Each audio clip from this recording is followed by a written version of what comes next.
పరిస్థితులు బాగున్నప్పుడు అందరూ వచ్చి కలేస్తారు, పెనేస్తారు. పరిస్థితులు తారుమారైనప్పుడు నా అనుకున్న మనోళ్ళు కూడా తుపాకీ కూడా దొరకరు, అడ్రస్ కనపడరు. అదంతే. ఇంకా చెప్పాలంటే నా అనుకున్న వాళ్ళే నలుగురిలో ఆరడిపరిచిన అనుభవాలు ఉన్నాయి కొంతమందికి. నా అనుకున్న వాళ్ళే నవ్వుల పాలు చేసిన అనుభవాలు ఉన్నాయి కొంతమందికి.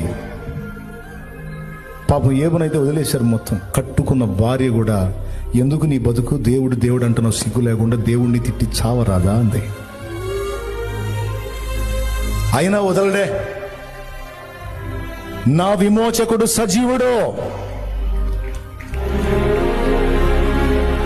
నేను వెళ్లే మార్గము నా ప్రభుకే తెలుసు.